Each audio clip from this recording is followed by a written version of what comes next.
In the heart of the North American continent lies a land of fire and ice, where the Earth's crust is thin and volatile, a place where winter's grip is harsh and unforgiving. As temperatures drop to 40 below zero, the landscape transforms into a realm of crystal and shadow. The silence is absolute, a silence so profound it seems to have weight and substance of its own. Here, survival is not guaranteed but earned through adaptations honed over millennia. The brutal winter dictates that only the strongest, the most resilient, the most adaptable will live to see spring's gentle awakening. This is nature at its most elemental, most honest form, a stark reminder of our place in the natural order. Welcome to Yellowstone in winter.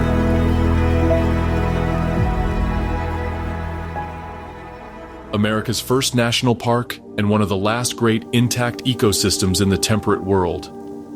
A crown jewel preserved not just for its breathtaking beauty, but as a living laboratory where we can witness the dance of predator and prey, of life and death, played out against a canvas of natural splendor. When winter descends upon the Yellowstone Plateau, it transforms this wilderness into one of the most challenging environments on the continent. Snow accumulates to depths of several feet across the valleys and mountain slopes, while temperatures routinely plunge far below freezing. The Lamar Valley, often called America's Serengeti, becomes a theater for nature's most dramatic survival stories.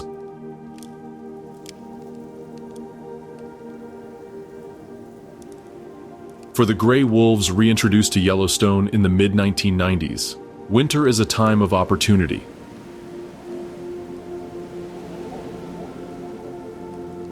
Their thick double coats and efficient pack hunting strategies make them perfectly adapted to these harsh conditions.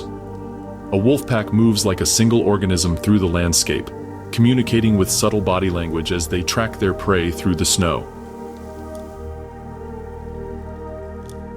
Their powerful sense of smell can detect animals buried beneath several feet of snow, or catch the scent of an elk herd miles away.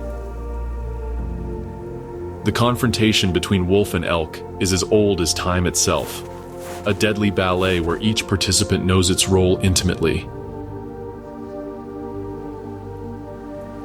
Elks, despite their massive size and dangerous antlers, find themselves at a disadvantage in deep snow.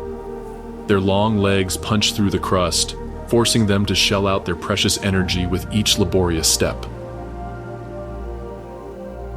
The wolves, with their lighter frames and wider paws, can often move across the surface with relative ease. They test the herd, looking for signs of weakness. An animal that lags behind, moves with a slight limp, or shows hesitation. The decision to attack is not made lightly. Each encounter carries risk of injury from sharp hooves or antlers, and a broken jaw or damaged leg could mean death for a predator that must hunt to survive. When they do commit, the pack works with remarkable coordination, some wolves creating a distraction while others move in from behind. The chase may last minutes or miles, each animal pushing the limits of its endurance. The geothermal heart of Yellowstone offers rare refuge in this frozen world. Across the park's 2.2 million acres, over 10,000 thermal features create microclimates where snow melts to reveal patches of grass.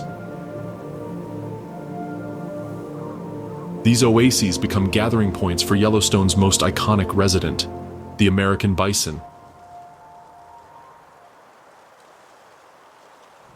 Weighing up to 2,000 pounds, these living relics of prehistoric North America have evolved remarkable adaptations for winter survival. Their massive heads act as snowplows, sweeping aside snow to uncover vegetation below. Their thick hides and dense underfur with hairs 10 times thicker than human hair insulate them against the most bitter cold. They reduce their metabolism during winter, conserving energy by moving less and digesting food more slowly. The landscape of Yellowstone in winter is defined by its extremes.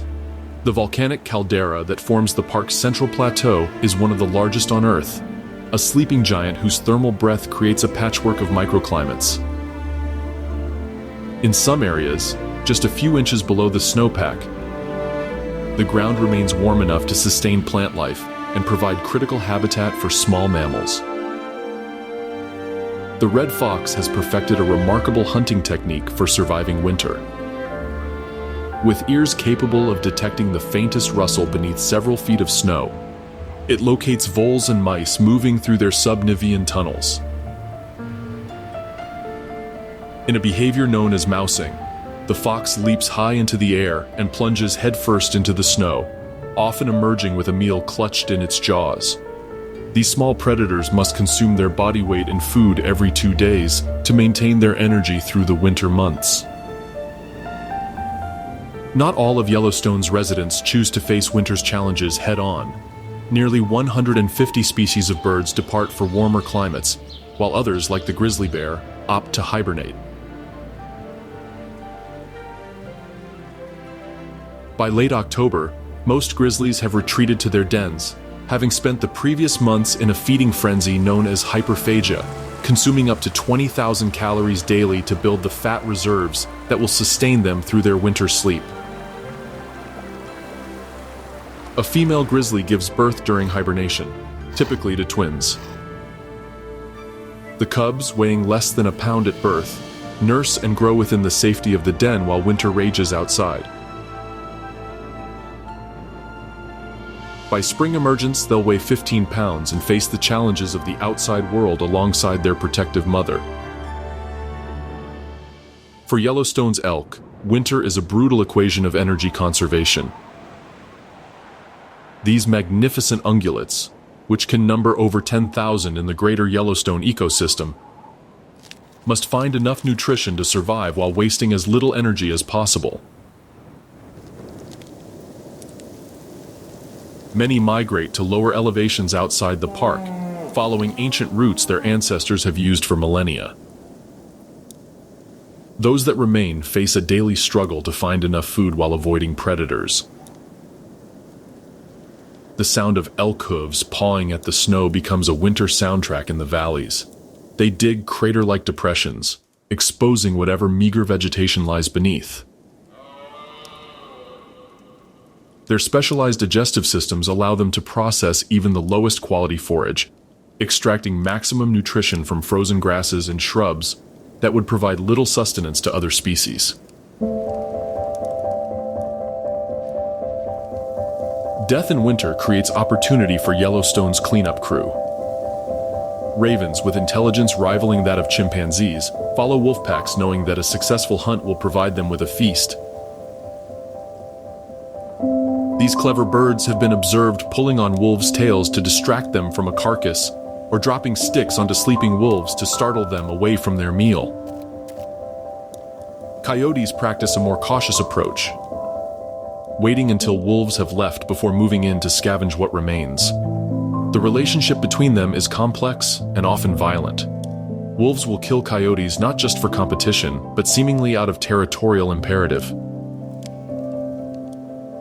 Yet coyotes persist through adaptability and cunning, sometimes forming temporary alliances with ravens who act as aerial scouts, helping to locate food in exchange for access to carcasses the coyote can tear open with its powerful jaws. Not all of Yellowstone's winter residents merely endure the season, as some seem to embrace it. River otters transform ice-covered waterways into playgrounds, creating slides along riverbanks which they use not just for efficient travel, but apparently for pure enjoyment. These aquatic weasels maintain open holes in the ice for fishing and can remain submerged for up to 4 minutes while hunting. Their dense fur, with up to 1 million hairs per square inch, keeps them insulated even in the coldest water.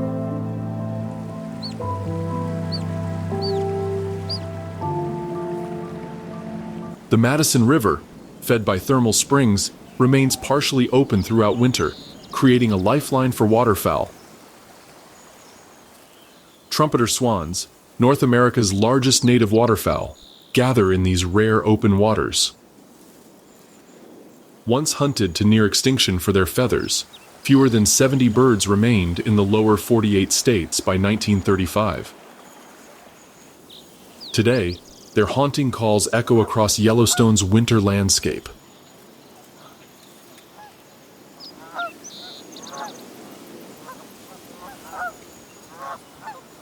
As winter deepens, the park enters a state of suspended animation. Snow dampens sound, creating a silence broken only by the crack of trees bearing too much snow weight, or the distant howl of wolves celebrating a successful hunt.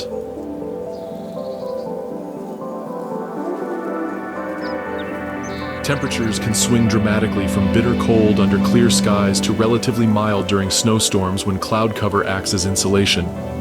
Nights bring their own magic to Yellowstone's winter. With minimal light pollution, the stars blaze with unusual clarity, and occasionally the northern lights dance across the sky in green curtains. The cold air carries sound with startling efficiency, so that the hoot of a great horned owl might travel for miles across the frozen landscape. For the creatures of Yellowstone, winter is not something to be conquered, but to be endured through adaptation. Each species carries the wisdom of countless generations encoded in their bodies and behaviors. Lessons learned through the unforgiving teacher of natural selection. This ancient knowledge manifests in the bison's massive head, evolved to sweep away snow, in the fox's precisely calibrated pounce, in the wolf's cooperative hunting strategies. As January gives way to February, and February to March, the winter seems endless. Food grows scarcer, predators more desperate, prey more vulnerable. The weak and old begin to succumb, their bodies becoming sustenance for others in the great recycling of nutrients that keeps this ecosystem functioning.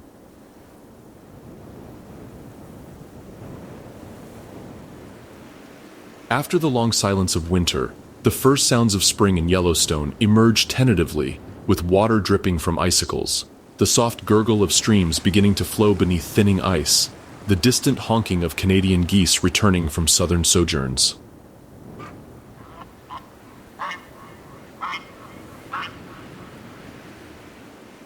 This is a season of dramatic transformation, when the park shakes off its white mantle to reveal the vibrant life that has been waiting beneath the surface.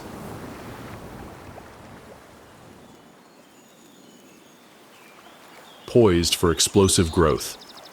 Welcome to Yellowstone in spring, a season of rebirth and rapid awakening, when life accelerates from the drowsy pace of winter to a frenetic rush of growth and reproduction. Here, in America's first national park, the transition between seasons showcases nature's remarkable resilience and the intricate timing that has evolved over millennia. For Yellowstone's grizzly bears, spring emergence marks the end of up to 5 months of hibernation. The mother bear, having given birth during her winter sleep, now faces the challenge of finding enough nutrition while protecting her vulnerable cubs. She has lost up to 30% of her body weight during hibernation and must replenish her reserves while producing rich milk for her growing offspring.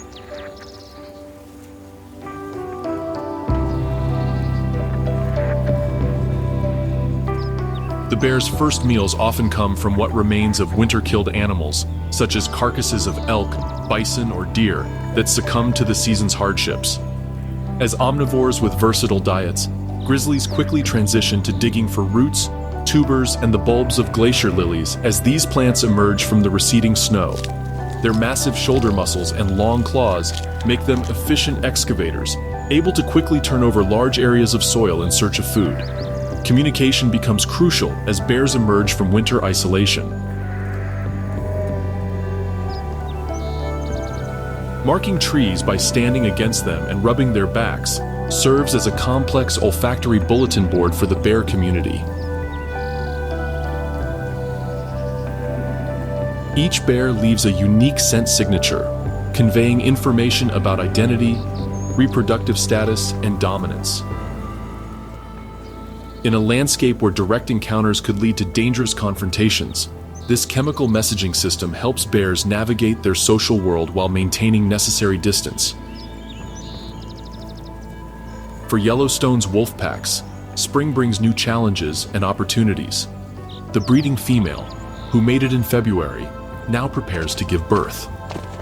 The pack becomes increasingly protective of their den site, often a repurposed badger or coyote hole that has been expanded, or a natural cavity among rocks or tree roots. Inside this sanctuary, 4 to 6 pups will be born blind and completely dependent on their mother and the extended family structure of the pack.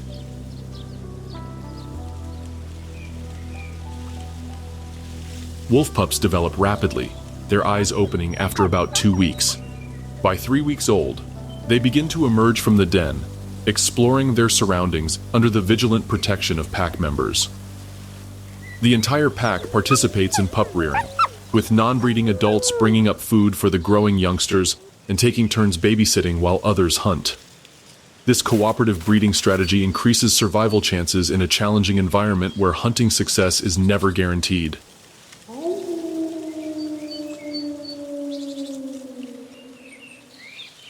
Spring hunting requires different tactics than winter pursuits. As snow recedes, elk regain some advantage in mobility, but new calves born in May and June become prime targets. The wolves must balance the ease of capturing these vulnerable newborns against their small size, which provides less nutrition for the effort expended. Adult elk, particularly females recovering from the nutritional demands of winter and pregnancy, remain vulnerable as they have not yet regained their optimal condition.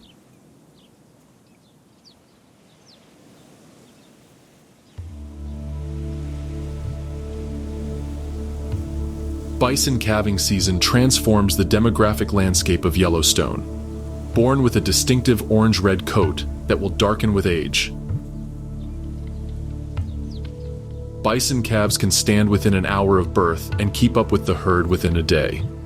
The calves, affectionately called red dogs by park staff for their coloration and playful behavior, bring new energy to the herds. Bison mothers form loose nursery groups, creating a formidable defensive perimeter around their collective young. When wolves or bears approach too closely, these massive mothers present a unified front, their sharp horns and 2 0.000-pound frames making potential predators reconsider their hunting options.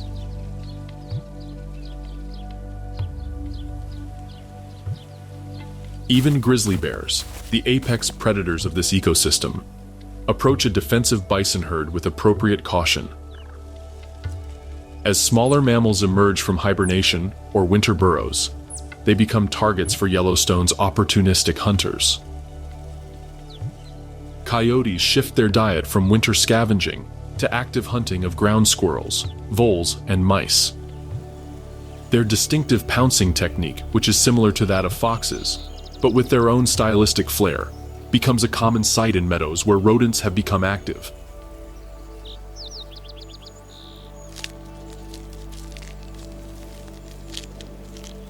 North America's fastest land mammal, the pronghorn antelope, returns to the park's northern ranges as snow recedes.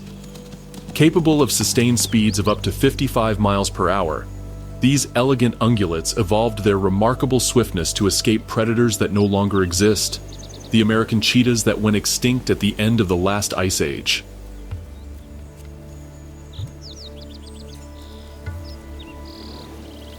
Today, their speed provides ample margin of safety from wolves and coyotes, though newborn fawns remain vulnerable. Pronghorn females separate from the herd to give birth, typically to twins, which they hide in tall grass for the first few weeks of life. The fawns possess little scent, their spotted coats provide excellent camouflage, and they instinctively freeze when danger approaches.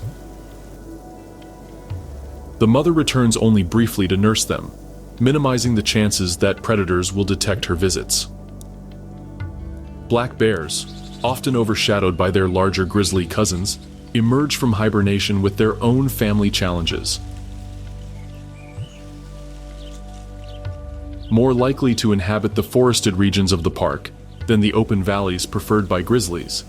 Black bear mothers keep their cubs in trees when danger threatens.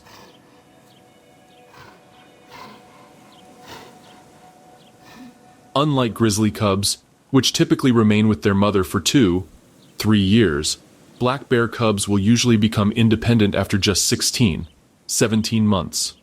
The awakening soil hosts its own dramas as insects become active and subterranean rodents resume their busy lives.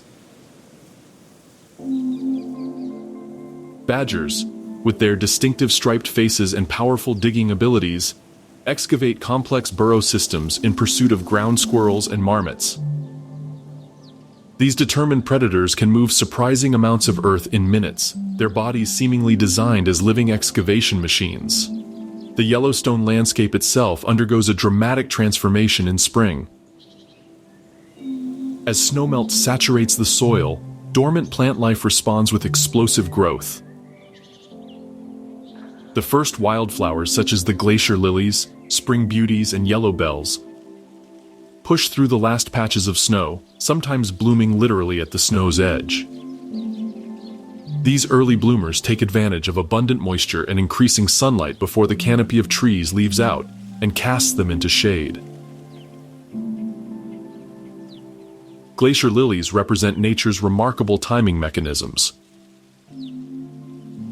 Their bulbs contain specialized enzymes that allow them to generate heat, melting the snow directly above them to create space for growth.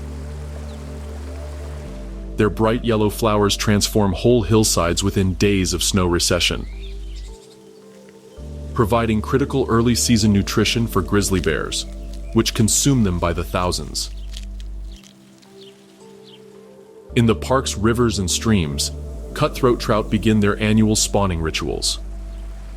The females use their tails to excavate shallow depressions in gravel river bottoms, where they will deposit eggs to be fertilized by attending males. These spawning beds, called redds, appear as clean patches of gravel amid the darker stream bed, visible signs of the renewal happening beneath the water's surface. The trout spawning run attracts attention from above. Ospreys, having returned from southern wintering grounds, establish nesting territories near productive fishing locations.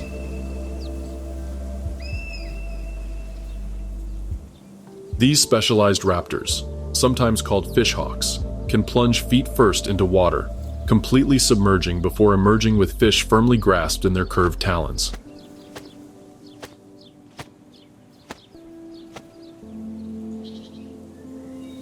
Their reversible outer toe and specialized foot pads with sharp spicules allow them to grip slippery prey securely during flight back to their massive stick nests.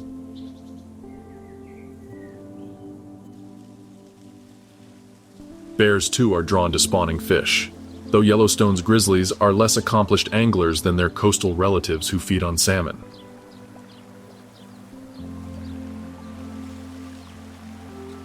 Nevertheless, the concentrated protein source represented by spawning trout attracts hungry bears to stream edges, where they may use their paws to scoop fish onto the bank or simply wade in and attempt to trap fish against the bottom. Beavers become particularly active as spring progresses, repairing dams and lodges damaged by winter ice and high water. These ecosystem engineers transform the landscape through their construction activities, creating wetlands that benefit countless other species. A single beaver family can cut down hundreds of trees annually, preferring aspen, cottonwood, and willow for both construction materials and food.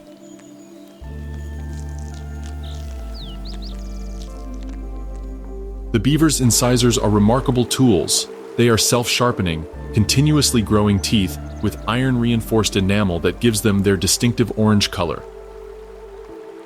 These specialized teeth allow beavers to take old trees many times their size, shaping the riparian environment to their needs and creating habitat complexity that increases biodiversity throughout the system. As wetlands thaw and soil warms, Yellowstone's avian residents return in waves determined by their migratory patterns. Sandhill cranes, among the earliest arrivals, perform elaborate courtship dances in open meadows, Standing nearly 4 feet tall, these ancient birds leap into the air with wings partially extended, bobbing and bowing in synchronized movements that strengthen pair bonds which may last for decades. The warming days trigger amphibian breeding activity. Western toads emerge from hibernation and gather at shallow ponds and lake edges, the males producing trilling calls to attract females. After mating, females lay strands of eggs up to 16,000 per female, which hatch into tadpoles that must complete their metamorphosis before their aquatic habitat dries in summer heat. These amphibians serve as important indicators of ecosystem health. Their permeable skin makes them particularly vulnerable to environmental toxins, while their complex life cycle, transitioning from aquatic to terrestrial habitats, exposes them to challenges in multiple environments. Scientists monitor their populations closely, as amphibian declines can signal broader environmental issues in the coniferous forests that cover much of Yellowstone. A member of the weasel family pursues its own spring hunting. The pine marten, with its rich brown fur and cream-colored throat patch, moves with astonishing agility through trees and fallen timber. These small predators can take down prey larger than themselves, including red squirrels and snowshoe hares, which have shed their white winter coats for brown summer camouflage. The aspens that grow in stands throughout the mid-elevations of the park undergo their own spring transformation. Their distinctive white bark, which actually contains chlorophyll and contributes to photosynthesis, becomes even more striking as bright green leaves emerge from sticky buds. These trees reproduce primarily through root sprouts rather than seeds, creating clonal colonies where dozens or even hundreds of apparently individual trees are actually part of the same organism, sharing a single massive root system. For the park's elk, spring brings much-needed nutritional relief. Fresh grass growth provides protein-rich forage after months of subsisting on woody browse of minimal nutritional value. Pregnant cows, carrying the additional burden of developing calves, seek out these emerging green patches with particular urgency. Their bodies, depleted by winter's scarcity, must now support not only their own recovery but the final stages of fetal development and the intense caloric demands of lactation that will follow. Elk calving typically peaks in late May and early June, with mothers seeking secluded areas away from the main herd for delivery. Newborn calves weigh about 35 pounds and wear a spotted coat that provides excellent camouflage among dappled forest light. For their first few weeks, they employ a strategy similar to pronghorn fawns, remaining hidden while their mothers graze nearby, returning several times daily to nurse. On the steep rocky slopes of Yellowstone's mountains, bighorn sheep welcome their own new generation. Lambs are born with an innate climbing ability that develops rapidly under their mother's tutelage. Within days of birth, they can navigate precarious ledges and near vertical rock faces. These adaptations allow them to escape predators unable to follow into such challenging terrain. The park's meadows and forest edges become stages for avian courtship, as migratory songbirds establish territories and attract mates. Mountain bluebirds, among the earliest returners, flash their brilliant azure plumage as males perform aerial displays and present potential nest cavities to discriminating females. Their insectivorous diet means they must time their arrival precisely, too early, and they might find insufficient food, too late, and the best nesting sites will be claimed by competitors. More subtle signs reveal the continued presence of year-round residents like the ruffed grouse.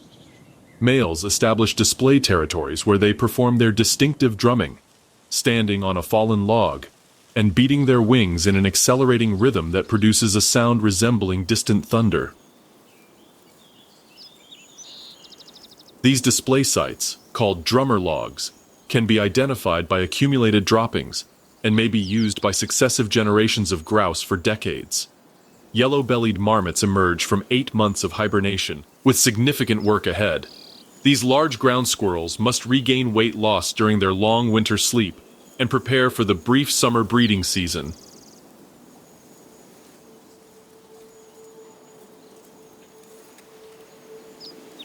Their distinctive warning whistles echo across rocky slopes as they alert colony members to potential threats from above. Primarily golden eagles that can swoop down and carry off even adult marmots. The spring weather in Yellowstone is notoriously fickle. Warm sunshine can give way to snow flurries within hours. Afternoon thunderstorms become increasingly common as the season progresses. Their dramatic cloud formations building over the mountains before releasing lightning, hail, and brief torrential downpours. These storms, while sometimes dangerous, deliver essential moisture and nitrogen. In areas where fires have created openings in the forest canopy, vegetative succession unfolds. Lodgepole pines, with their serotinous cones that require heat to release seeds, establish new growth in burned patches. These species begin the long process of forest regeneration that will unfold over decades, gradually increasing shade and changing soil conditions to allow more diverse plant communities to develop. Clark's nutcrackers, specialized corvids with remarkable spatial memory, play a crucial role in whitebark pine regeneration. These birds can remember thousands of seed cache locations across complex mountain terrain. The seeds they fail to retrieve, as many as 98,000 per bird, becomes the next generation of these slow-growing, high-elevation trees that provide critical food resources for grizzly bears in fall.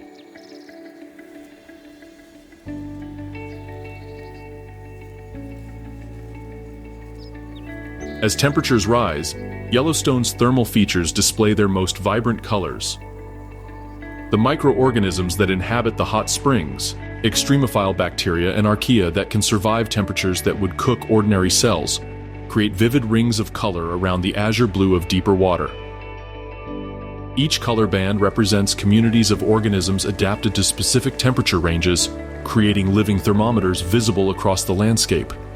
The contrast of biological and geological forces defines Yellowstone's unique character. Here, evolution has produced species adapted not just to seasonal extremes, but to the chemical and thermal challenges of life atop an active supervolcano. As spring advances toward summer, the rhythms of the park accelerate. Days lengthen dramatically, allowing plants to maximize photosynthesis. Animals that endured winter's scarcity now find themselves in a landscape of increasing abundance. The rush to reproduce, to grow, to prepare for the brief window of optimal conditions drives a frenzy of activity across every habitat and elevation zone. In this season of renewal, the intricate timing mechanisms that have evolved over millennia become apparent. From the precise temperature triggers that signal plants to break dormancy, to the photoperiod cues that stimulate breeding behaviors in animals, to the complex interactions between predators and prey, all are calibrated to the specific conditions of this remarkable ecosystem. Spring in Yellowstone offers a window into these synchronicities, revealing the dance of life that has unfolded here since the retreat of the last glaciers. Summer arrives in Yellowstone with the subtlety of an explosion. This is a season of abundance almost unimaginable during winter's grip, a time when the brief window of ideal conditions triggers a biological race to grow, reproduce, and prepare for the challenges to come. Across the park's 2.2 million acres, life manifests in countless forms and strategies. From microscopic soil bacteria processing nutrients to massive bull bison establishing breeding dominance, Every organism participates in summer's grand acceleration. Energy from the sun, captured by photosynthesizing plants, pulses through the food web with an intensity unique to this brief season of plenty. For Yellowstone's grizzly bears, summer represents a critical opportunity. After emerging from hibernation nutritionally depleted, they now find themselves in a landscape of increasing abundance. Females with cubs face particular pressure as they must consume enough calories to sustain milk production while teaching their young essential survival skills.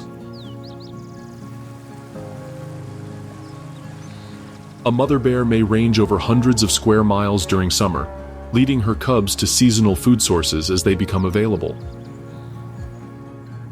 The grizzly's diet showcases its adaptability. As omnivores, they consume everything from ants and moths to elk calves and carrion.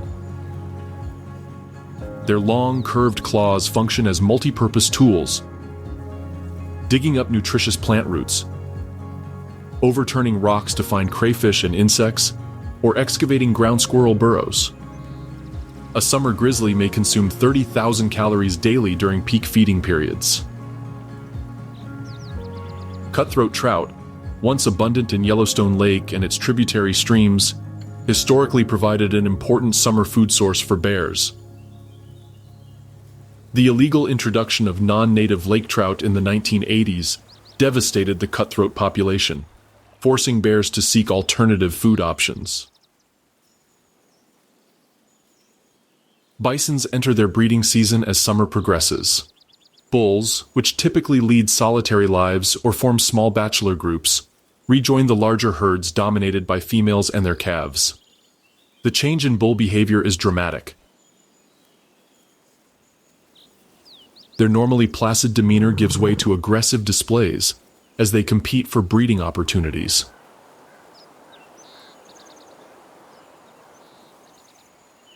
Bull bison establish dominance through impressive displays rather than actual combat when possible.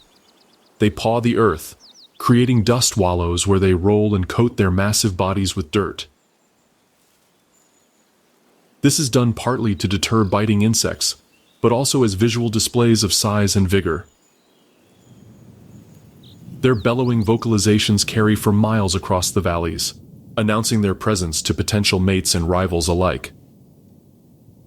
When displays prove insufficient, physical confrontations determine breeding hierarchy. These clashes between two 0.000-pound behemoths can be breathtaking in their intensity. The bulls charge at full speed, their specially adapted skulls and neck muscles absorbing impacts that would kill most other mammals.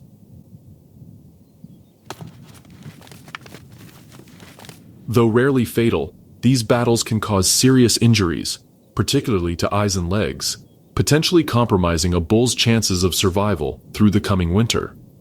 The breeding period, called the rut, transforms herd dynamics.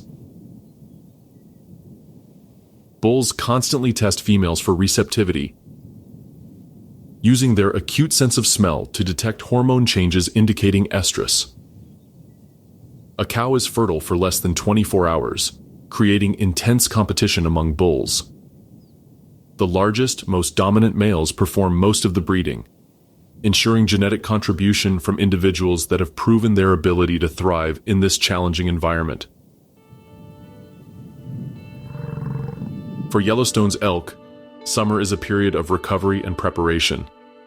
Cows that gave birth in late spring now graze in productive meadows, converting abundant vegetation into rich milk for rapidly growing calves. Bulls, meanwhile, invest enormous energy into growing their antlers, which is the fastest growing tissue in the animal kingdom, capable of adding up to 1 inch per day during peak development. Elk antlers are marvels of biological engineering. Growing from specialized cells at the base, they extend and branch according to genetic programming and nutritional status. During growth, they remain covered in velvet, a specialized skin rich with blood vessels that transport calcium and other minerals to the developing bone. By late summer, the antlers harden, blood flow ceases, and the velvet dries and peels away, revealing polished bone beneath.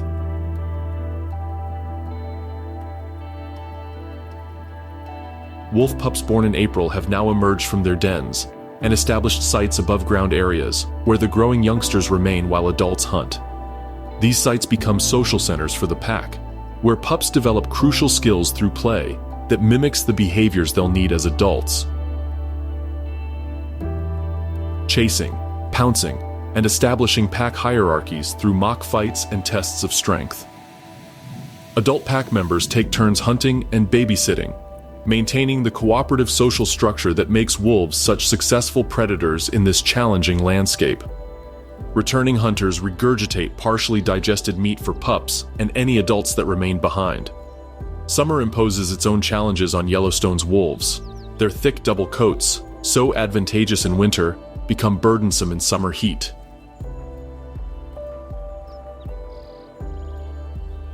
Wolves become primarily active at dawn and dusk, resting in shaded areas during the hottest hours. Their hunting success rate drops compared to winter, as prey animals regain strength and mobility with abundant nutrition.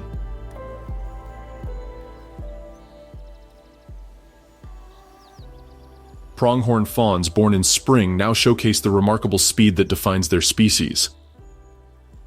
By midsummer, they can outrun most predators, practicing their sprinting and pronking, which is a distinctive bound where all 4 feet leave the ground simultaneously. This behavior, which appears playful, actually develops the coordination and cardiovascular capacity that may someday save their lives. A pronghorn's oversized eyes, proportionally among the largest of any land mammal, reveal their evolutionary history. With pupils that remain horizontal, regardless of head position and visual field approaching 320 degrees, they can detect movement up to 4 miles away. These adaptations evolved to spot American cheetahs and other fast predators that disappeared at the end of the Pleistocene, leaving the pronghorn seemingly over-engineered for its current environment. Black bears reach peak activity during summer, their omnivorous diet shifting with food availability. Unlike grizzlies, black bears are accomplished climbers, using this ability both for foraging and escaping threats. Their curved claws act as natural climbing tools, allowing them to ascend vertical trunks with surprising speed and descend either backward or in a controlled sliding motion that resembles a firefighter on a pole. The bear's diet undergoes seasonal transitions as different foods reach peak nutritional value. Early summer brings emerging plants and insect protein, transitioning to berries as they ripen across different elevations. Bears possess remarkable spatial memory, returning to productive food patches year after year, often following the same routes across the landscape, creating what biologists call cultural knowledge, passed between generations. On Yellowstone's lakes and ponds, trumpeter swan cygnets born in early summer follow their parents closely, learning to find aquatic vegetation, invertebrates, and occasionally small fish.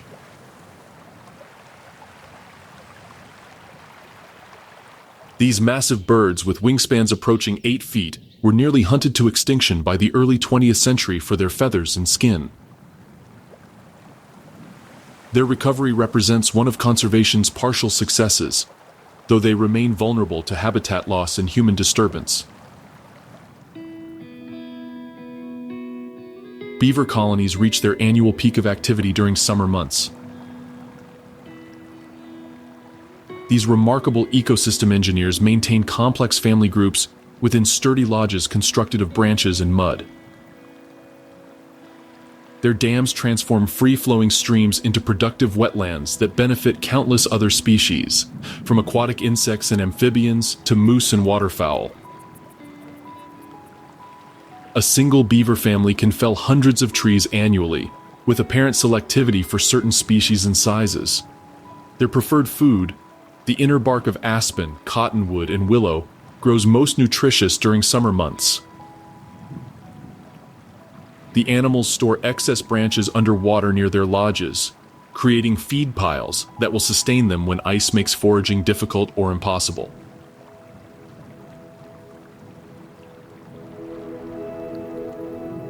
Moose, North America's largest deer species, find ideal habitat in these beaver-created wetlands. Their specialized digestive systems allow them to process aquatic plants that would be unpalatable or toxic to other ungulates.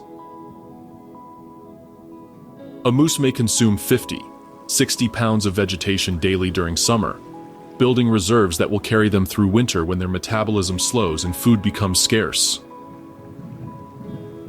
Mooses have evolved remarkable adaptations for their semi-aquatic lifestyle. Their elongated muzzles and prehensile upper lips function like flexible tongs for gathering vegetation both above and below water. The distinctive flap of skin hanging from the throat, called a dewlap or bell, may function as a social signaling device, though its exact purpose remains debated among biologists.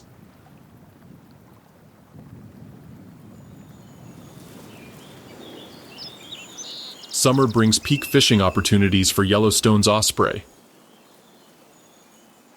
These specialized raptors, sometimes called fishhawks, possess unique adaptations for their piscivorous lifestyle.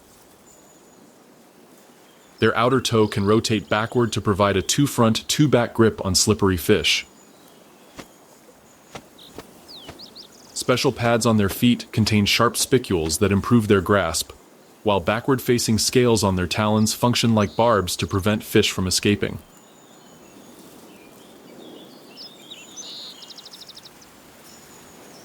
Osprey nests, often built atop dead trees near productive fishing waters, become centers of activity as parents deliver a nearly continuous stream of fish to growing nestlings. The young birds develop rapidly, reaching nearly adult size within 6 weeks of hatching.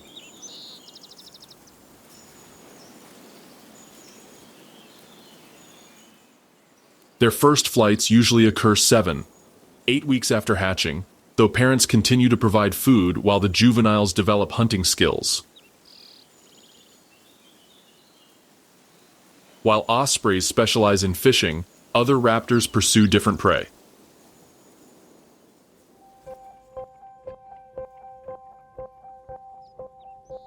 Peregrine falcons, having recovered from near extinction due to DDT contamination, hunt smaller birds with spectacular aerial attacks. In their hunting stoop, a high-speed dive that can exceed 200 miles per hour, and they become the fastest animals on Earth. This velocity allows them to strike prey in mid-air, with such force that the impact alone is often fatal.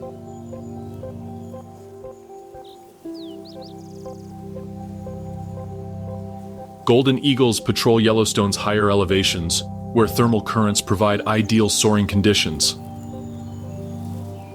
With 8-foot wingspans and talons capable of exerting 750 pounds per square inch of pressure,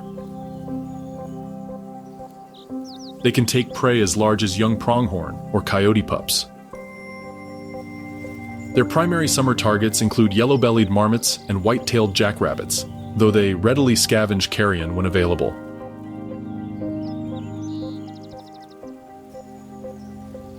River otters represent Yellowstone's most playful summer residents. These semi-aquatic members of the weasel family combine serious hunting ability with what appears to be genuine enjoyment of their physical capabilities. Families create mudslides along riverbanks, repeatedly climbing up only to slide down into the water in an activity that seems purely recreational, but may also serve to teach young otters important movement skills. Despite their playful demeanor, otters are formidable predators with specialized adaptations for aquatic hunting. Their sensitive whiskers can detect prey movement in murky water or total darkness. Powerful jaws and sharp teeth allow them to dispatch fish quickly. A dense dual-layer coat with up to 1 million hairs per square inch provides insulation even in the coldest mountain streams.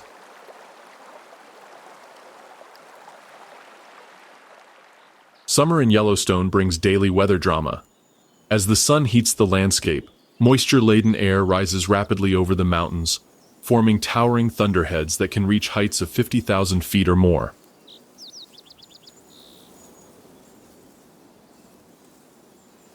By mid-afternoon, these storms often release brief but intense downpours, lightning, and occasionally hail before dissipating by evening, only to repeat the cycle the following day.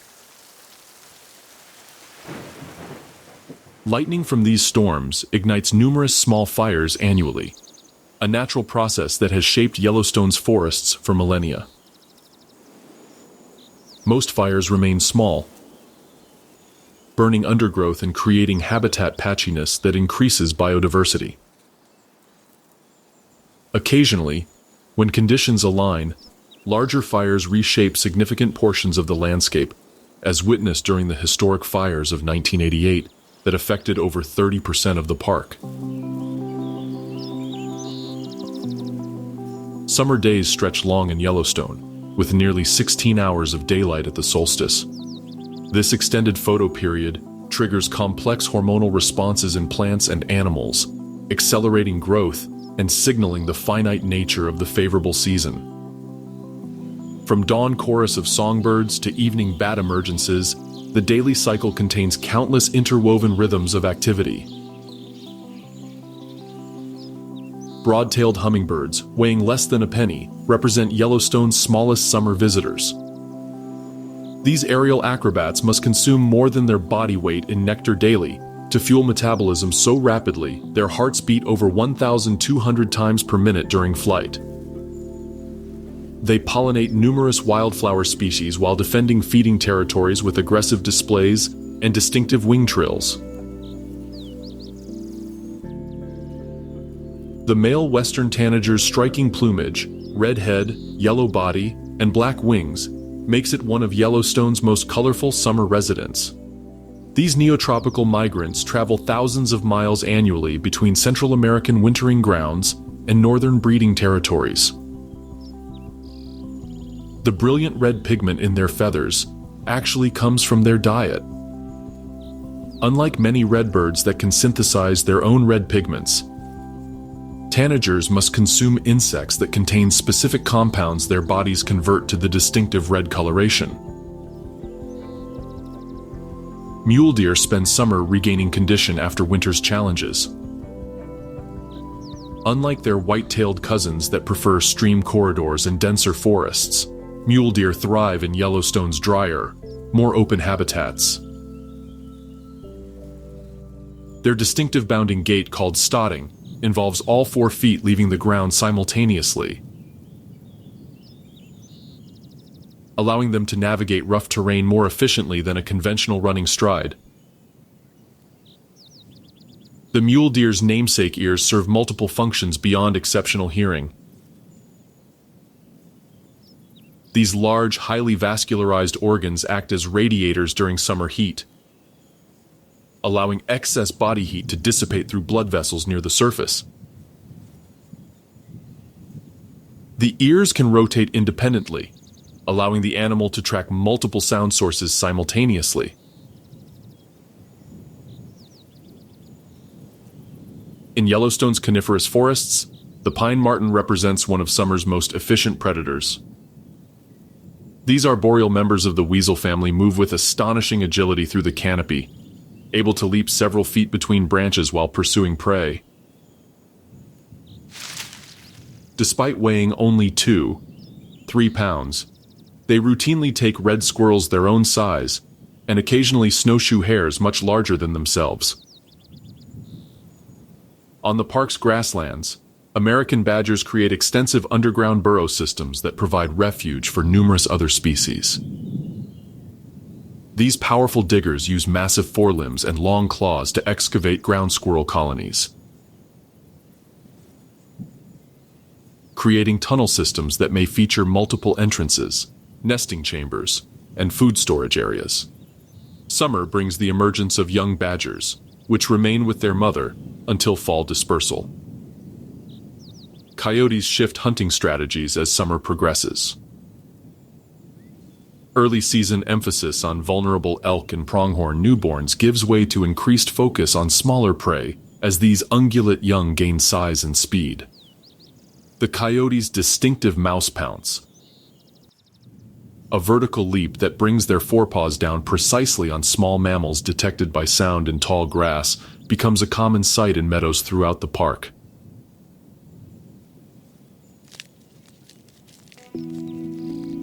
Coyote family dynamics mirror those of their wolf cousins in many ways, though packs are typically smaller, usually just a breeding pair and their offspring.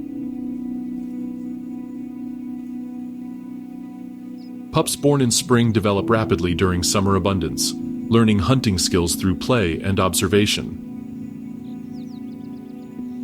By late summer, they begin accompanying adults on hunting forays, though they may remain with their parents through their first winter. Summer brings another migration to Yellowstone, as human visitors arrive by the millions to witness the park's wonders. From the predictable eruptions of Old Faithful to chance encounters with charismatic megafauna, these pilgrims to America's first national park create their own ecological impacts. Managed carefully, this visitation provides crucial public support for conservation while funding scientific research and educational programs.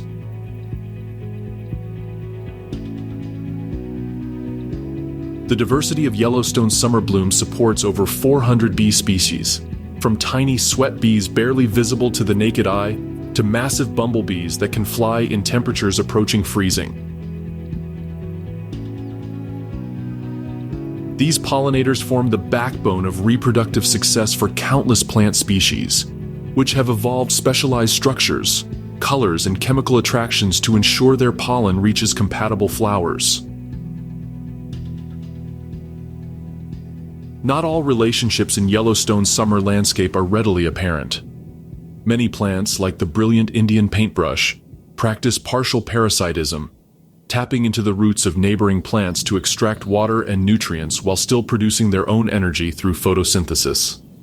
These complex interactions reveal the inadequacy of simple predator-prey models for understanding ecosystem function. Summer's warmth allows Yellowstone's thermophilic bacteria to reach their peak visibility. The vivid orange, yellow, and green rings surrounding hot springs represent communities of microorganisms adapted to specific temperature gradients. These extremophiles have become subjects of intense scientific interest, with enzymes extracted from Yellowstone bacteria now used in everything from DNA fingerprinting to laundry detergents. As day transitions to night, Yellowstone's diurnal creatures seek shelter while nocturnal specialists emerge. Fireflies perform their bioluminescent courtship displays in meadows near water. Each species produces a distinctive pattern of flashes, creating a silent conversation of light that allows males and females to identify compatible partners in the growing darkness. Little brown bats emerge from daytime roosts in rock crevices and hollow trees to begin hunting flying insects. These aerial insectivores can consume over 1,000 mosquitoes per hour, providing natural pest control while converting insect protein into guano that fertilizes soil and cave ecosystems. A single maternity colony may consume tens of thousands of insects nightly during summer's peak. As summer advances toward autumn, subtle changes begin to appear. Days imperceptibly shorten, triggering hormonal shifts in plants and animals. Nights grow cooler, prompting the first color changes in deciduous vegetation. The great wheel of seasons continues its eternal turning, moving inevitably toward harvest time and the preparations for winter's return.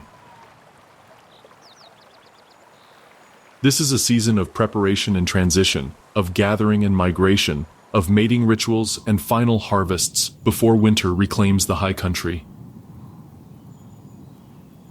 The soundtrack of autumn begins before dawn, as bull elks announce their presence with haunting bugle calls that echo across valleys shrouded in morning mist. Their voices, part whistle, part roar, carry for miles through the clear mountain air, serving both as challenge to rivals and advertisement to potential mates. The rut has begun, transforming these normally placid animals into aggressive competitors consumed by reproductive urgency. For Yellowstone's elk, autumn represents the culmination of the year's biological purpose. Bull elk have spent the summer growing and polishing magnificent antlers that can span 5 feet and weigh up to 40 pounds. Now, these weapons and status symbols determine reproductive success as males establish and defend harems of females, sometimes numbering 20 or more cows. The confrontations between bulls can be spectacular and dangerous. Evenly matched opponents may battle for hours, their massive antlers locked together as they push, twist, and maneuver for advantage. The victor claims or maintains breeding rights, while the vanquished retreats to recover strength or seek less well-defended females. Fatal injuries are rare but not unknown. Broken legs, puncture wounds, or occasionally bulls whose antlers become inextricably entangled, dooming both to slow starvation. A cow elk is receptive for only 24 hours during her estrus cycle, creating intense competition among bulls. The dominant male must constantly monitor his harem, detecting when each female approaches fertility while simultaneously defending against opportunistic rivals. The energy expenditure is enormous, as bulls may lose 20% of their body weight during the rut, entering winter in a compromised condition that increases mortality risk. For Yellowstone's grizzly bears, autumn triggers a feeding frenzy known as hyperphagia, which is a biological state where hunger overrides nearly all other imperatives. Bears must consume up to 20,000 calories daily during this period to build the fat reserves that will sustain them through winter hibernation. Their already impressive digging abilities intensify as they excavate biscuit root, yampa, and other starchy tubers from meadows across the park. The grizzly's distinctive shoulder hump contains massive muscles that power their digging capability. Their front claws, which can exceed 4 inches in length, function as efficient excavation tools. A single bear can turn over acres of soil during autumn foraging, simultaneously aerating the soil and dispersing plant seeds. Berry patches draw bears from miles away, their remarkable sense of smell detecting ripening fruit across vast distances. Huckleberries, serviceberries, chokecherries, and buffalo berries provide concentrated sugar that converts efficiently to the fat needed for winter survival. A bear can consume thousands of berries daily, the juices staining their fur around mouth and paws. In watersheds where native cutthroat trout populations remain healthy, autumn fish runs provide critical protein and fat for bears preparing for hibernation.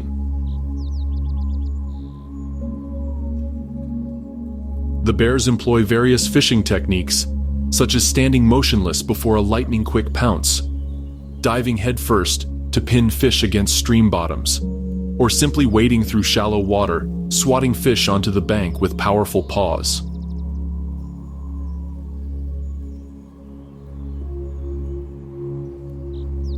At higher elevations, white bark pine seeds become available as cones mature. Black bears, with their superior climbing ability, ascend into the canopy to harvest this calorie-rich food source. Grizzlies, less adept at climbing, may shake trees or scavenge seeds cached by red squirrels. A single white bark pine cone can contain more than 100 seeds, each offering concentrated nutrition crucial for pre-hibernation weight gain. As autumn progresses, bears develop a distinctive appearance as subcutaneous fat accumulates.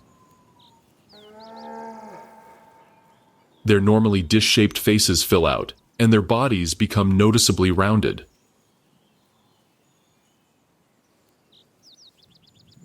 This transformation represents survival insurance.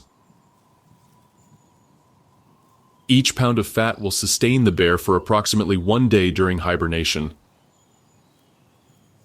Females who will give birth during winter need additional reserves to support milk production while still in the den.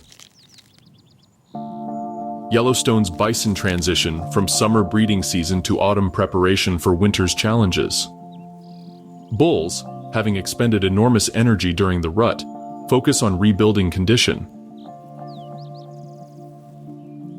Their massive heads and hefty shoulders house specialized muscles, and bone structure evolved specifically for moving snow aside to reach forage below.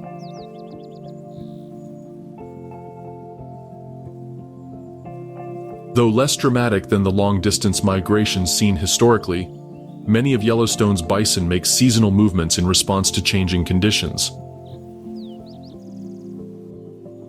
As snow accumulates at higher elevations, herds gradually shift toward winter ranges at lower altitudes. These movements follow traditional routes used for generations, representing a form of cultural knowledge passed between herd members. Bison begin growing their winter coats as days shorten, regardless of current temperature. Their shaggy outer guard hairs can reach 15 inches in length, while the dense undercoat provides insulation rated to -40 degrees. This remarkable adaptation allows them to conserve body heat so efficiently that snow can accumulate on their backs without melting from body heat leakage.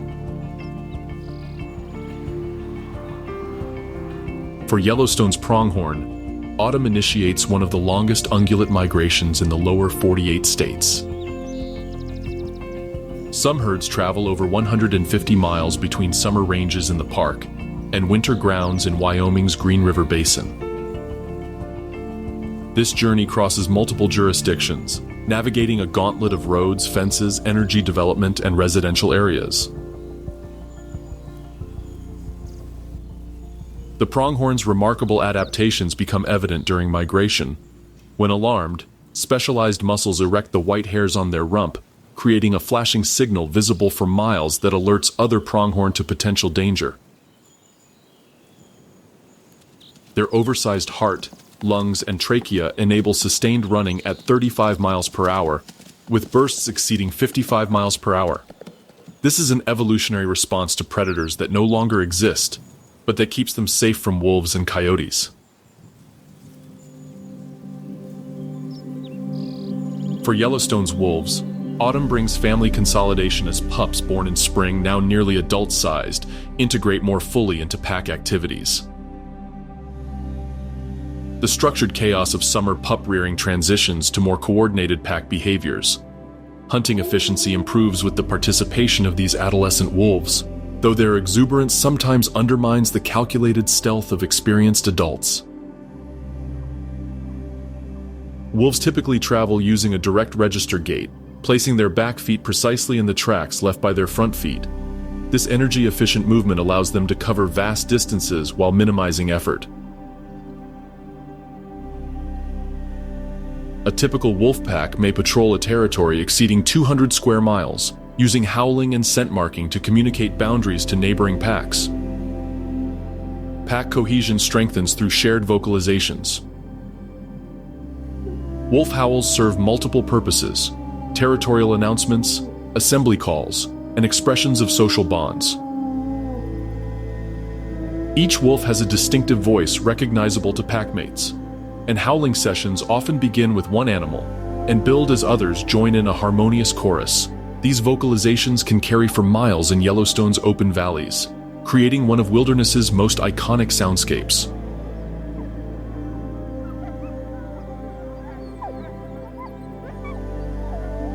Autumn brings frantic activity to Yellowstone's beaver colonies.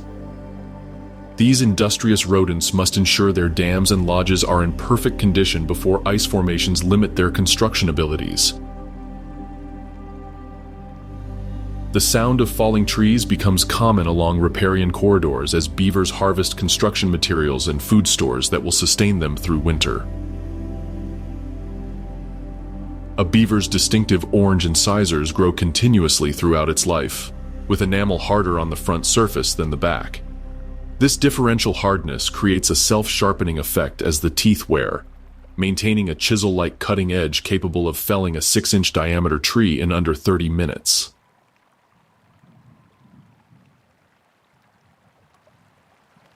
These same teeth allow beavers to cut branches into manageable sections for transport to their lodges. The carefully constructed beaver lodge provides both protection from predators and insulation against winter cold. With walls up to 3 feet thick, composed of interwoven branches sealed with mud, the interior living chamber remains above, freezing even when outside temperatures plunge far below zero.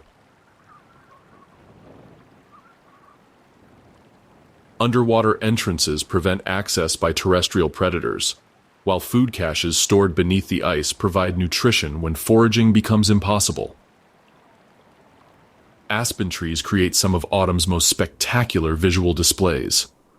These deciduous trees live in clonal colonies connected by a single massive root system. And what appears to be a forest of individual trees may actually be a single organism that could be thousands of years old.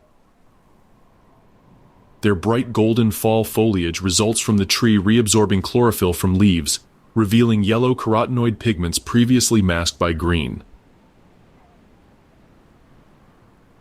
The aspen's distinctive leaf movement, trembling in the slightest breeze, results from their unique flattened leaf stems. This adaptation allows sunlight to reach lower leaves and may reduce herbivory by making it harder for insects to land and feed. As winter approaches, the trees intentionally shed these leaves through a process called abscission, forming a layer of cells at the leaf base that cuts it free from the branch. Clark's nutcrackers play a crucial role in whitebark pine reproduction. These specialized corvids harvest seeds from cones, storing thousands in subterranean caches scattered across their territory. Their remarkable spatial memory allows them to recover most of these caches during winter food shortages, but the forgotten seeds become the next generation of trees. The nutcracker's bill represents a specialized tool evolved specifically for extracting seeds from closed cones. This coevolutionary relationship between bird and tree has developed over millions of years, with the whitebark pine now dependent on the nutcracker for seed dispersal. Climate change threatens this relationship, as warming temperatures allow pine beetles to survive at higher elevations, decimating whitebark pine forests faster than they can regenerate. Bull mooses complete their annual antler growth cycle as autumn begins. Unlike the antlers of other deer species which typically branch in multiple directions, moose antlers develop as palmate structures, broad, flattened paddles that can span 6 feet from tip to tip. These massive growths require enormous nutritional investment, consuming calcium and phosphorus that must be replenished before winter's challenges. The transition from velvet-covered growth to hardened weapon happens rapidly. As blood flow to the antlers ceases, the velvet dries and becomes irritating. Bulls rub against vegetation to remove this dead tissue, sometimes appearing almost manic in their efforts to free themselves from the tatters of bloody skin. The polished antlers beneath serve both for male-to-male combat and as visual displays of genetic quality to potential mates. Raptor migration peaks during autumn, with resident birds joined by northern species moving south ahead of winter. Golden eagles ride thermal updrafts created when sunlight warms rock faces and south-facing slopes. These massive birds can travel hundreds of miles in a single day by skillfully moving between thermals, gaining altitude in each rising air column before gliding efficiently to the next. The distinctive V formations of migrating Canada geese become common sights and sounds across Yellowstone's waterways. This aerial arrangement isn't merely symbolic, as it represents a sophisticated energy conservation strategy. Each bird except the leader rides in the aerodynamic updraft created by the wingtip vortices of the bird ahead, reducing energy expenditure by up to 14%.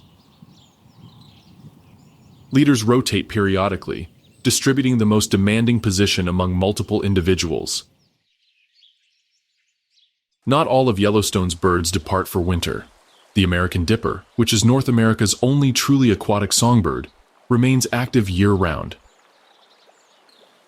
plunging beneath ice-rimmed streams to hunt aquatic insects. These remarkable birds have adapted to their underwater foraging strategy with specialized blood cells that store extra oxygen, movable scales that close their nostrils during dives, and specialized oil glands that waterproof their feathers. Mammals that maintain active winters begin changing their pelage, fur coat, as autumn progresses. The pine marten's summer coat gives way to denser winter fur, with longer guard hairs and more insulative undercoat. This specialized covering allows the marten to remain active in sub-freezing temperatures and deep snow, continuing to hunt red squirrels and snowshoe hares throughout the winter months. The first significant snows typically arrive in Yellowstone's higher elevations by October, creating a landscape in transition. These early storms may quickly melt away, but they serve as harbingers of the season to come. Plants and animals respond to these signals with increasing urgency, completing final preparations before winter's grip tightens permanently across the high country. Morning frosts become increasingly common as autumn deepens.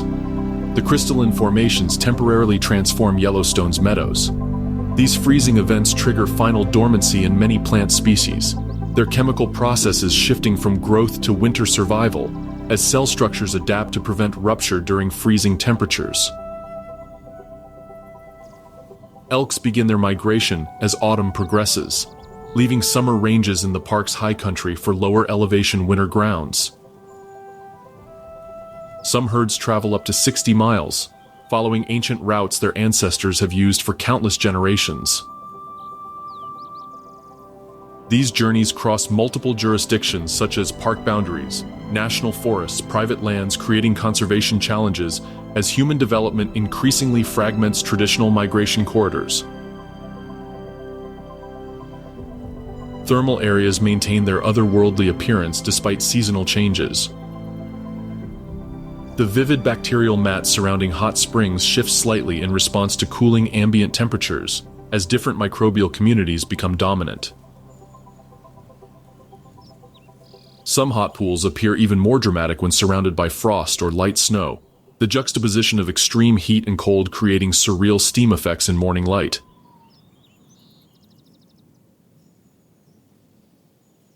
Bear marking trees become increasingly scratched and bitten as winter approaches. Both black and grizzly bears leave scent, hair samples, and visual signs of their presence by rubbing against and clawing specific trees. These communications help bears avoid direct confrontations during their pre-hibernation feeding frenzy, when aggression levels run high and territories overlap at productive feeding sites.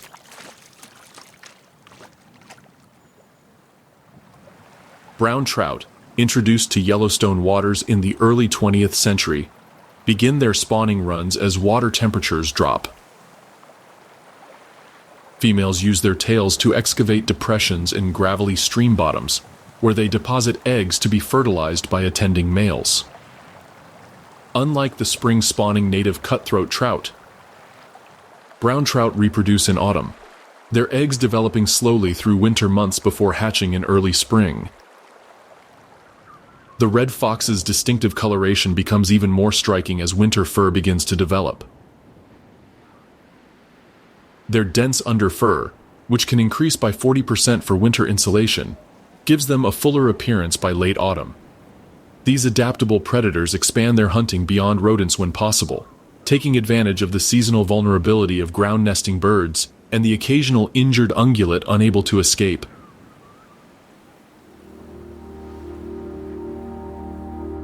Bighorn sheep rams prepare for their own breeding season as autumn advances. Having spent summer in male-only bachelor groups, they now approach female herds with increasing interest. Initial interactions between males begin as ritualized pushing matches, their massive curled horns coming together with less than full force. A mature bighorn ram's horns can weigh more than 30 pounds, which is approximately 10% of the animal's total body weight. Unlike deer antlers, which are shed annually, these horns grow throughout the animal's lifetime, adding annual growth rings similar to those in trees. Combat between evenly matched rams produces sound that carries for miles through mountain valleys.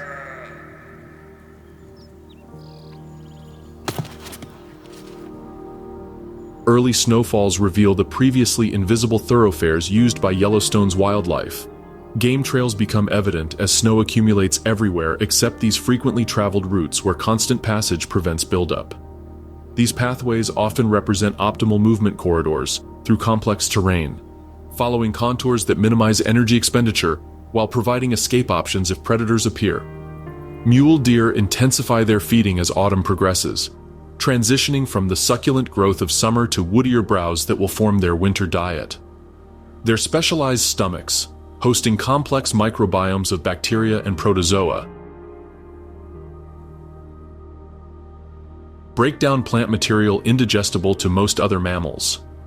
This adaptation allows them to extract maximum nutrition from seemingly low-quality food sources like sage and bitterbrush. The mule deer's prehensile upper lip allows for precise selection of the most nutritious parts of plants. Unlike their white-tailed cousins that tend toward generalized grazing, mule deer delicately pluck specific leaves and plant parts, maximizing nutritional intake while minimizing energy expenditure.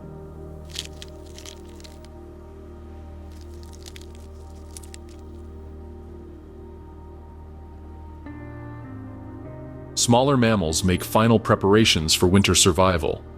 Golden-mantled ground squirrels put finishing touches on hibernation burrows, lining chambers with grass and leaves for insulation.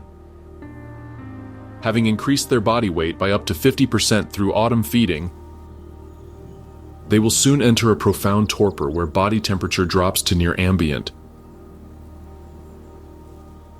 Heart rate decreases from 200 beats per minute to just 5, 10, and breathing slows to a few breaths per minute.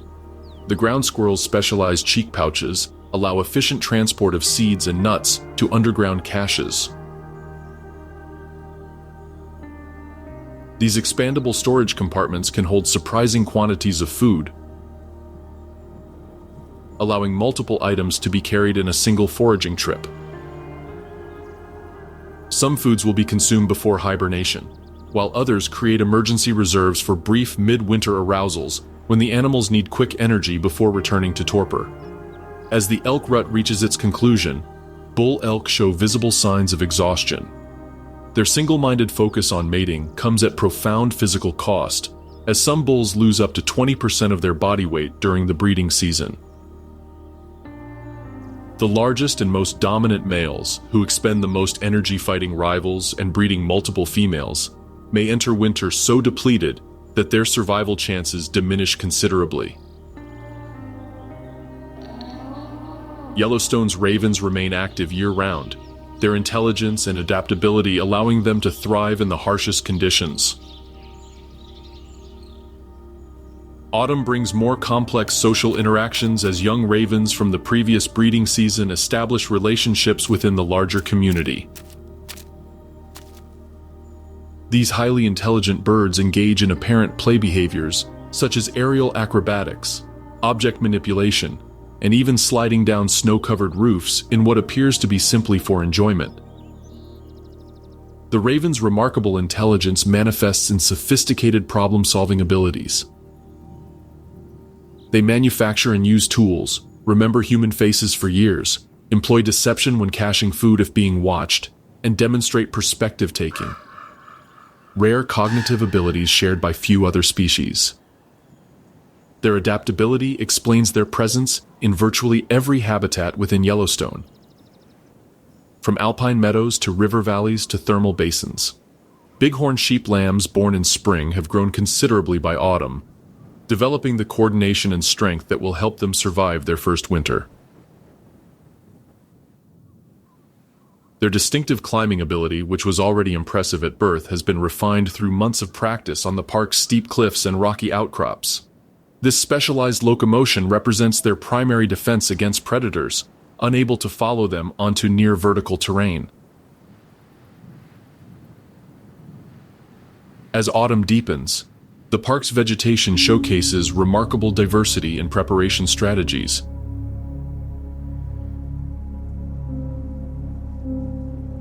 While deciduous trees like aspen and cottonwood shed their leaves entirely, coniferous species have evolved different adaptations for winter survival. Their specialized needle-like leaves have waxy coatings that prevent moisture loss, while natural antifreeze compounds in their sap prevent freezing damage even in the coldest conditions. Greater sage grouse, North America's largest native grouse species, form larger flocks as winter approaches. These remarkable birds actually gain weight for winter, contrary to many species that enter the season at peak condition and gradually lose mass. Their specialized digestive systems allow them to survive almost exclusively on sagebrush leaves during winter months, extracting nutrition from a food source too high in volatile oils for most other animals to tolerate. Mountain goats, though not native to Yellowstone but present in adjacent mountains, prepare for some of the harshest winter conditions faced by any North American mammal. Their double-layer coat grows exceptionally thick, with hollow guard hairs providing insulation comparable to high-tech winter clothing. Specialized hooves with soft, grippy centers surrounded by sharp, hard edges allow them to traverse icy surfaces and near-vertical rock faces. With apparent nonchalance, weather patterns shift as autumn progresses, with Pacific storm systems bringing more moisture and colder temperatures. Storm clouds rushing over mountain ranges often create dramatic lighting effects, with shafts of sunlight breaking through to illuminate patches of landscape in constantly shifting spotlight patterns. These atmospheric conditions provide some of the year's most dramatic photographic opportunities. Morning frost formations grow more elaborate as autumn temperatures drop. Hoarfrost, which are delicate crystal structures that form when water vapor transitions directly to ice without passing through a liquid state, creates ephemeral artwork across the landscape. These intricate formations may vanish within minutes of sunrise, their brief existence a reminder of nature's impermanence. Porcupines shift their diet as autumn progresses, transitioning from summer herbaceous plants to winter bark consumption.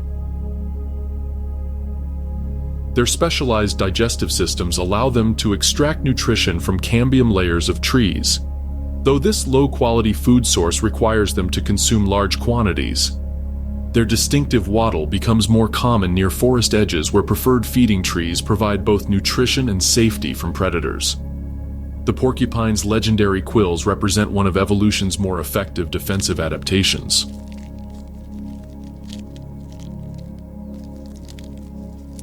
Each adult animal carries approximately 30,000 of these modified hairs, which detach easily when contacting a predator. The hollow quills contain antibiotic compounds that dissuade bacterial infection after embedding in flesh, while microscopic backward-facing barbs make removal difficult and painful.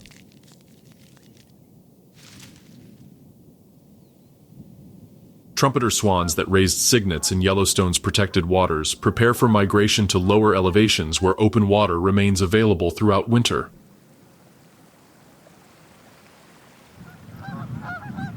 Young swans born in spring must now develop sufficient flight strength for the journey, their massive bodies requiring substantial runway for takeoff and significant energy to maintain flight. Parents and offspring will typically remain together through the winter, the family bond providing additional security during challenging months ahead. Spiders experience their own autumn dynamics.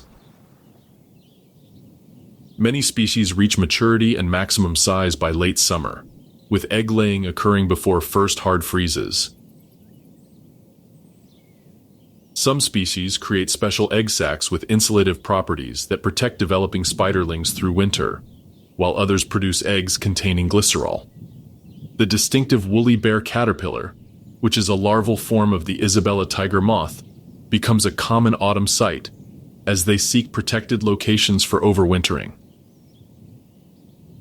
Folk wisdom suggests their brown and black banding predicts winter severity, though scientific research finds no correlation.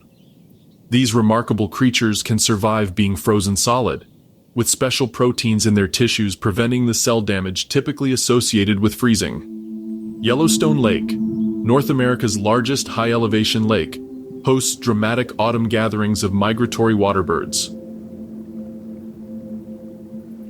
Canadian geese assemble in preparation for southward movement, their distinctive vocalizations creating a constant backdrop as they feed intensively on aquatic vegetation to build fuel reserves for long-distance flight. These pre-migration gatherings can number thousands of birds, transforming quiet bays into noisy avian conventions.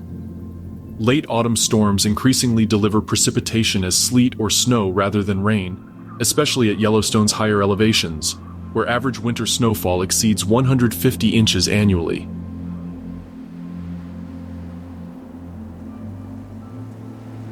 These early storms may briefly transform the landscape before melting away, but each successive system leaves more lasting accumulation as soil temperatures drop and solar radiation weakens with the sun's lower angle. Bisons, having evolved specifically for northern winter conditions, remain unfazed by autumn's increasing cold.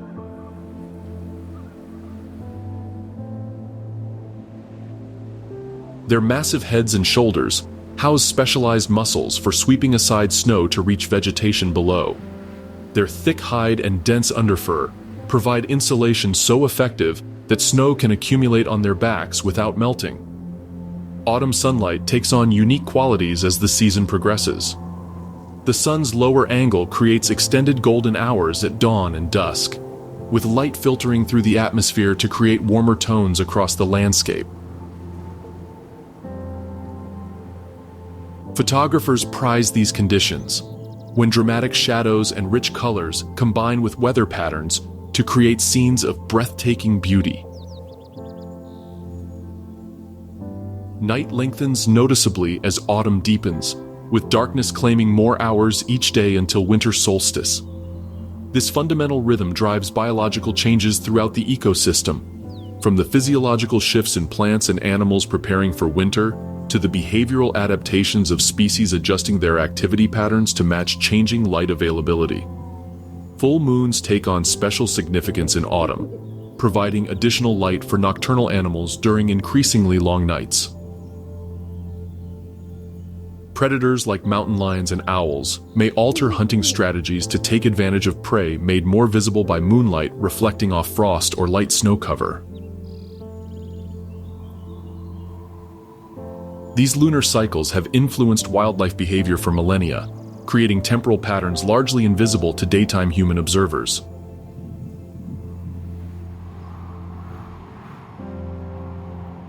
As autumn advances, Yellowstone's human presence diminishes. Most park facilities close by October's end. Roads become increasingly vulnerable to snow closure, and only the hardiest visitors remain to witness the transition to winter.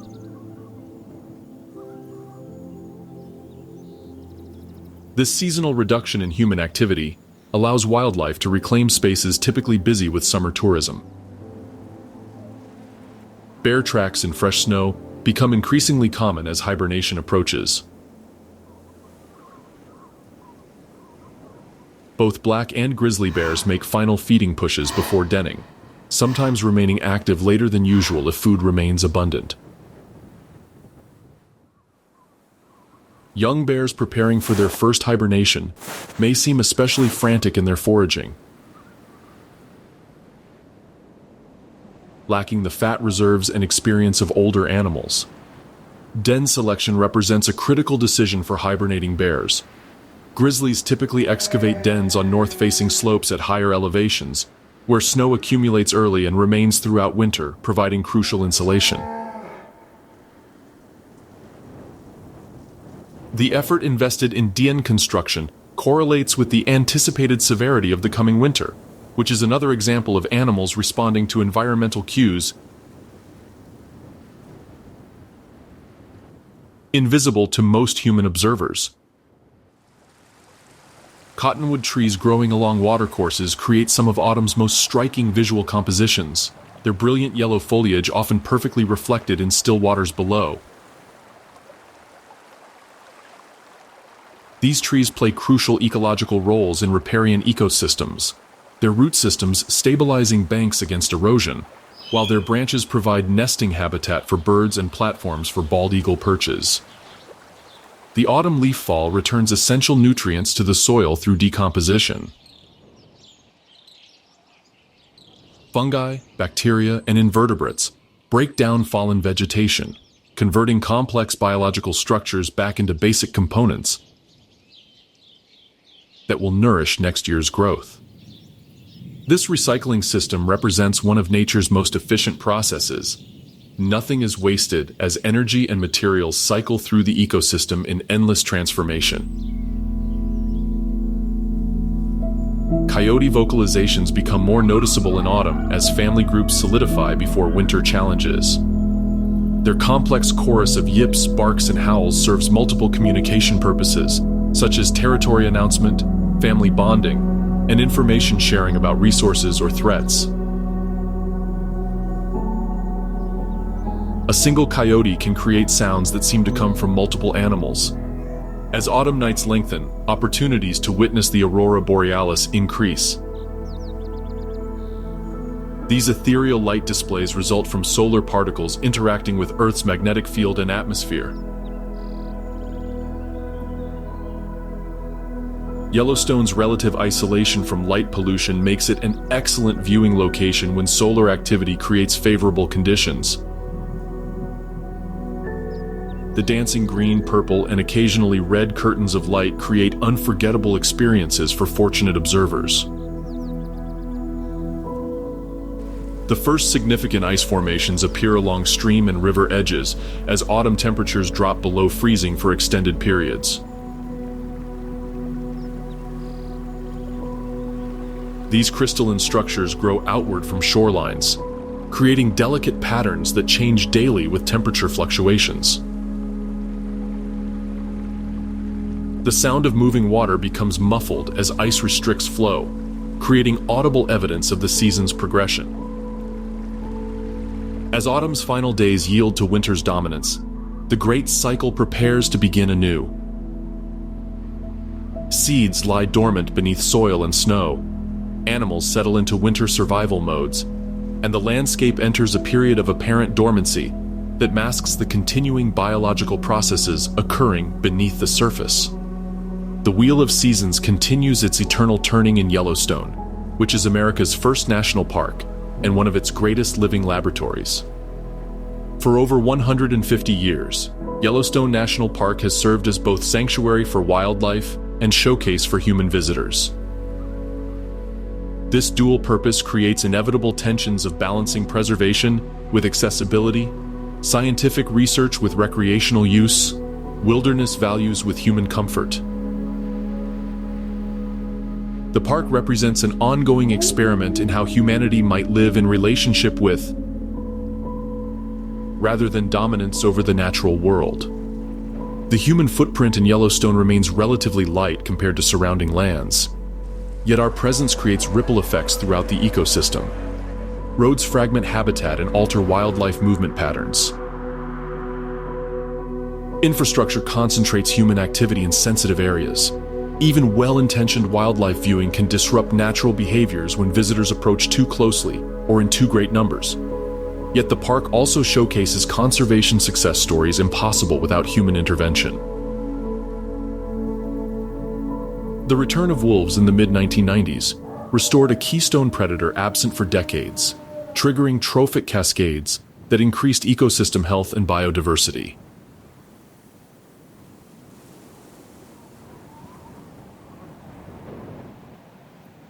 Careful management has helped restore populations of grizzly bears, bison, trumpeter swans, and other species once threatened with regional extinction.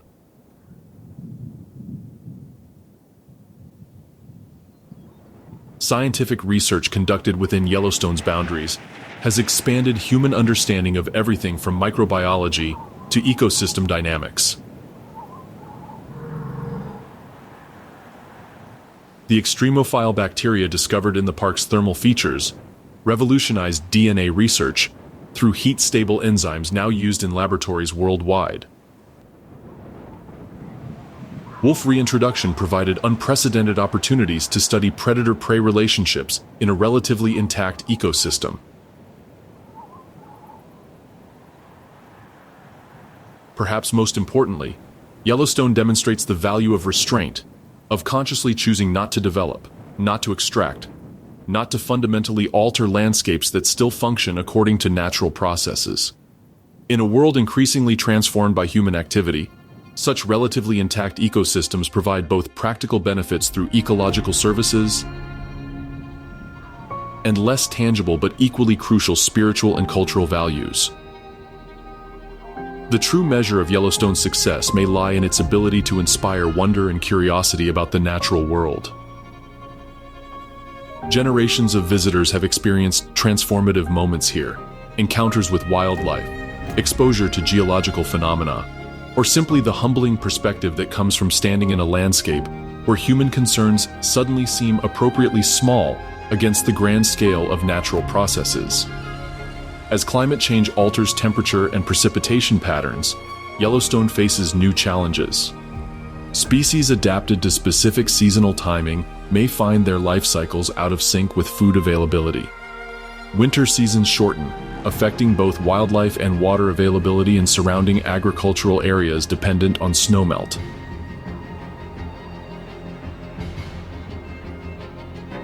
The park's relatively intact state provides crucial resilience, but cannot entirely escape global changes. In the face of unprecedented global environmental challenges, Yellowstone stands as both warning and hope, a reminder of what we stand to lose through carelessness and what might yet be preserved or restored through conscious stewardship. The seasons will continue their eternal cycle here, but increasingly their character and timing may reflect human choices made far beyond park boundaries. The future of this remarkable landscape depends not just on management within its borders, but on collective decisions about how humanity will relate to the natural world that sustains us all.